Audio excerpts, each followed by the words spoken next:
Hai Andika, guys di sini. Kalau kalian lihat beberapa video terakhir di KID, kita udah ngebahas hampir semua Infinix 11 dan juga Note 11 series.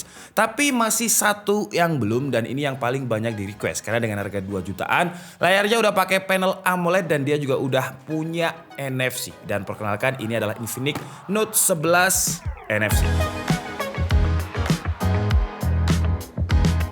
Dari semua varian Note 11, kalau misalkan kalian pengen HP yang ada NFC-nya, sayangnya di varian yang Pro, yang paling tinggi, itu nggak ada NFC-nya. Jadi yang ada NFC-nya hanya ada di sini. Yang memang di box-nya ini udah tertulis NFC.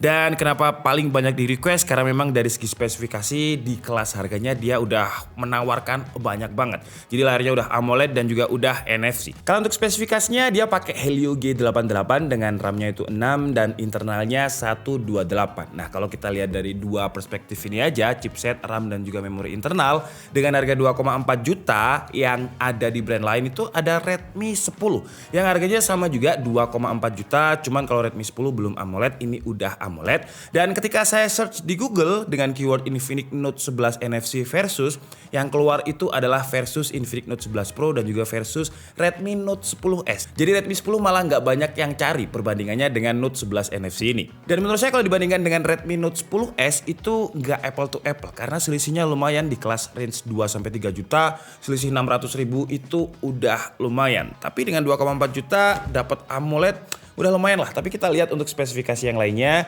Jadi ya ini ya layarnya udah AMOLED dan karena ini seri Note dia dimensinya lumayan gede dengan 6,7 inch, resolusinya Full HD+. Untuk fast chargingnya udah support 33 watt dengan baterai 5000 mAh. Main kameranya itu 50 megapiksel, terus juga ada game kit dengan magic button yang pernah kita demokan juga. Dan berbeda dengan 11 series yang lainnya, dia ada selling point ultra sleek design dengan dimensi cuma 7,9 mm. 7,9 itu berarti mirip-mirip dengan HP-nya Vivo. Oke, jadi sekarang langsung aja kita unboxing dan di dalam paket pembeliannya kita dapat HP-nya sendiri tentunya dengan selling point yang sama juga dengan box di bagian belakang tadi. Terus juga kita dapat, nah kalau ini kan lebih niat ya buatnya dibandingkan dengan Zero X yang 18 watt kemarin. Sebenarnya saya nggak mempermasalahkan 18 wattnya, cuman build quality-nya itu kayak build quality charger yang ada di counter dengan harga 20.000 gitu. Tapi kalau ini ya ini udah oke lah di kelas harga 2,4 juta, dia udah solid build quality-nya dan dia juga udah memiliki maksimum output yang sesuai dengan HP-nya juga 33 watt. Terus kita juga dapat kabel Type A to Type C, terus juga ada beberapa buku panduan seperti ini, terus juga ada SIM ejector dan juga ada case. Case-nya ini mirip dengan Infinix Zero, jadi ada slogannya Now, cuman kalau ini warnanya hitam.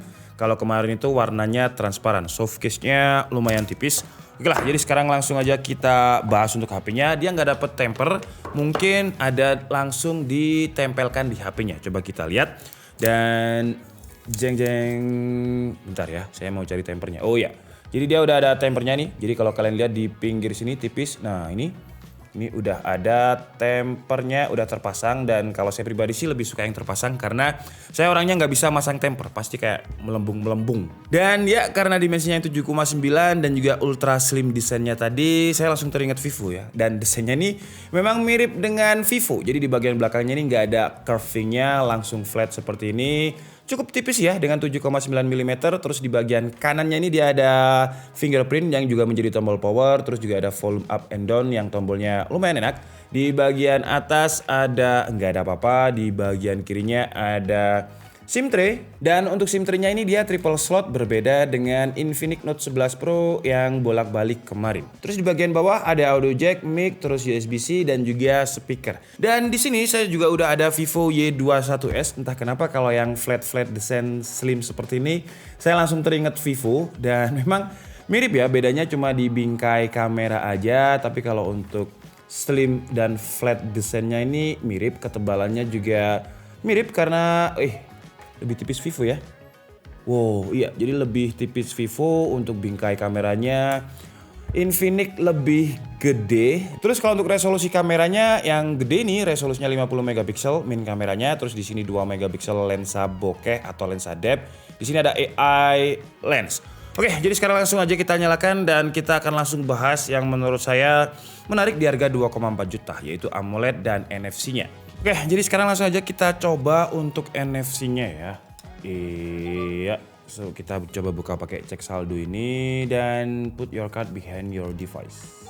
Nah, untuk NFC-nya aman dan lumayan responsif, cepet juga. Dan sekarang saya penasaran dengan AMOLED-nya, karena di harga 2,4 juta bisa ngasih AMOLED itu menurut saya udah wow banget. Redmi Note 10s di 3 juta pakai AMOLED itu waktu keluar itu menurut saya juga udah wow. Sekarang ada saingannya nih 2,4 juta. Cuman untuk panel AMOLED-nya ini ya jangan berharap panel AMOLED yang biasanya ada di HP 5 atau 6 juta ke atas.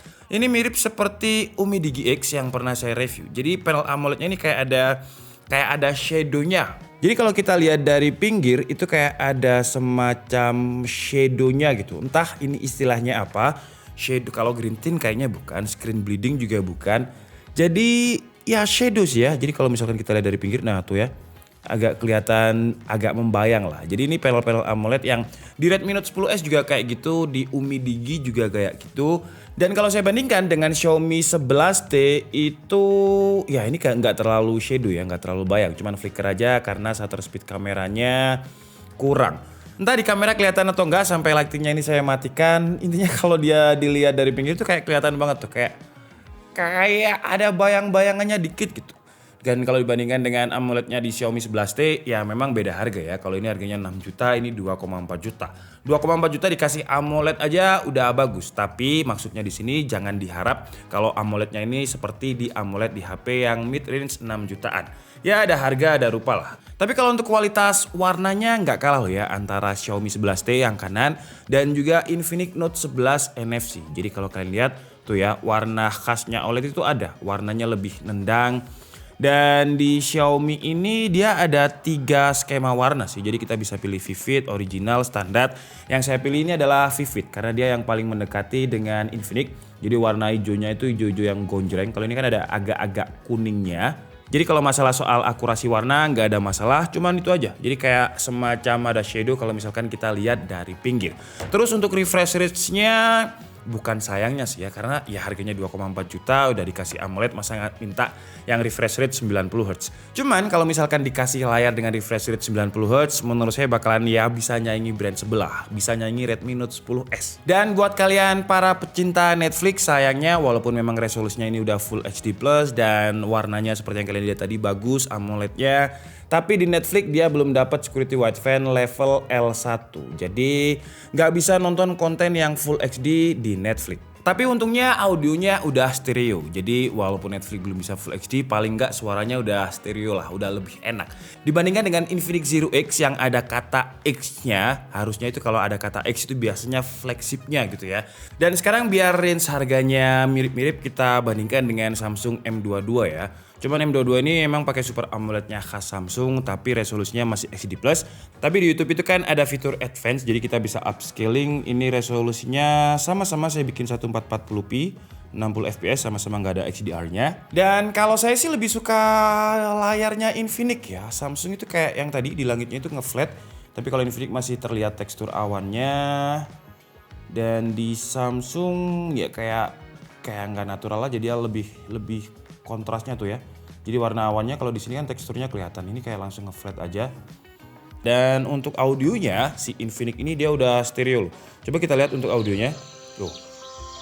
Lumayan loh ketimbang yang Infinix Zero X kemarin ya. Jadi kalau bagian bawahnya saya tutupin. Nah, ini bagian atasnya masih lumayan imersif. Jadi nggak terlalu kecil banget. Dan kalau bagian atasnya saya tutupin. Kalau untuk kualitas suaranya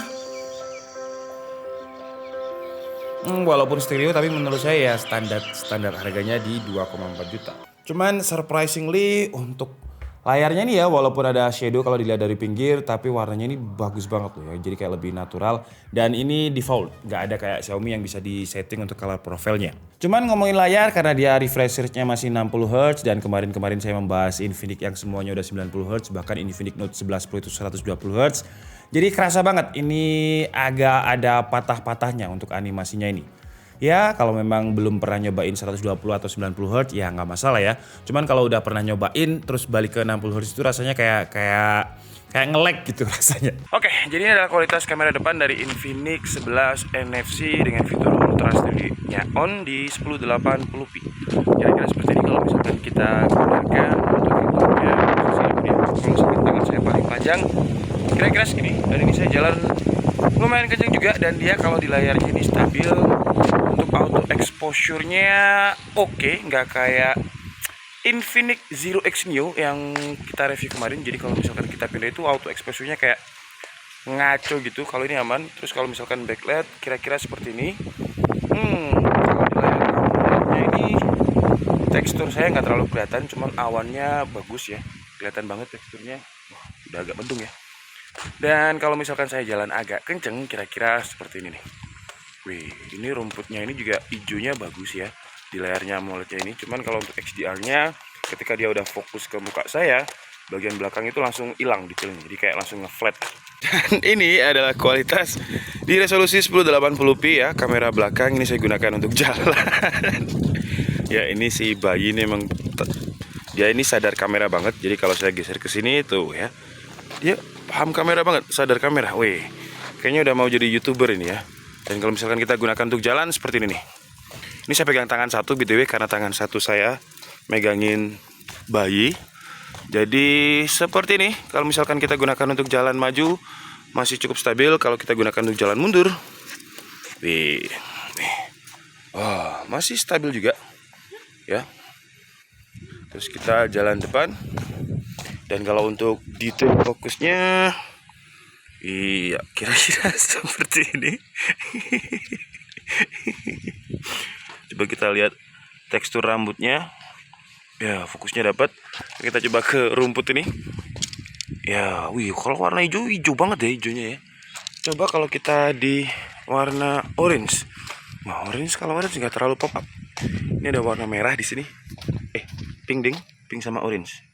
Kalau untuk panningnya masih jitter ya, walaupun udah pakai ultra steady.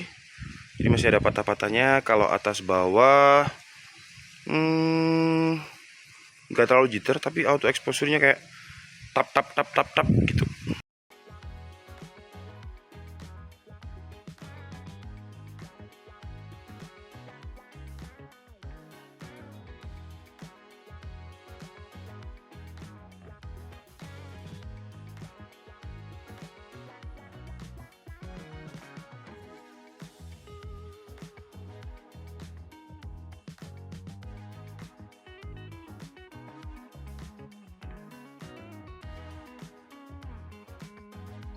Oke, sekarang kita coba benchmark. Sebenarnya G88 ini ya bakalan sama aja dengan Hot 11S NFC ya.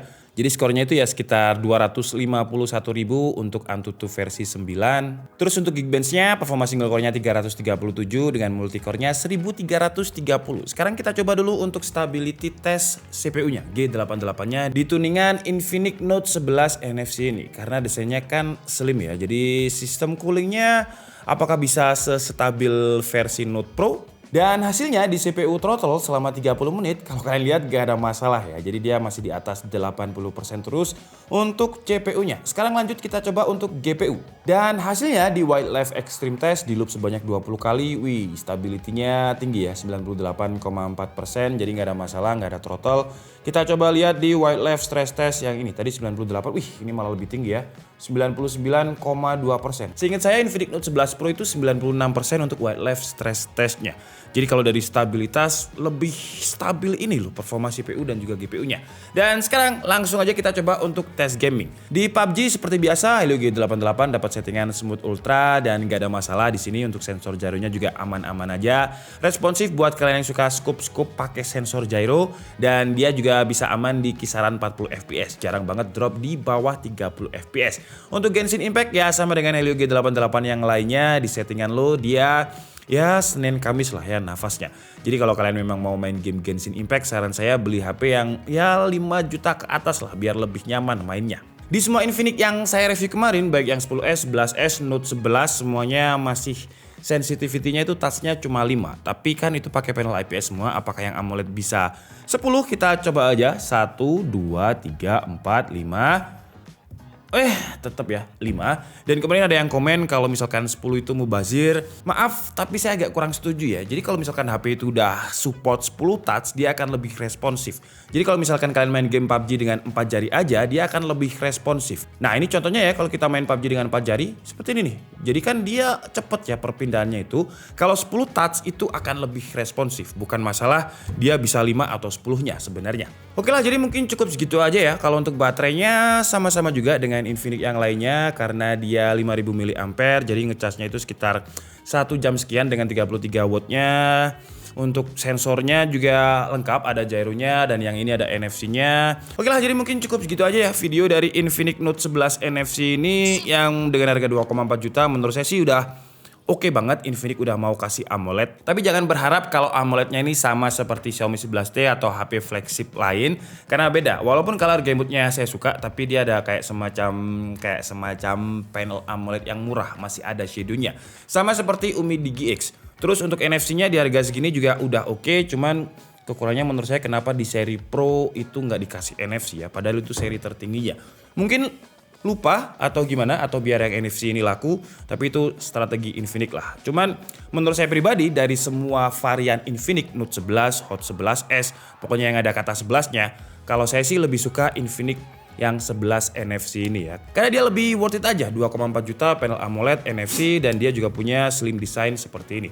Oke, jadi mungkin cukup segitu aja video kita kali ini. Saya minta maaf kalau ada kesalahan dalam penyampaian informasi. Seperti biasa, kalian bisa mengkoreksinya di kolom komentar. Saya Dika Budi and see you on the next video. Bye-bye.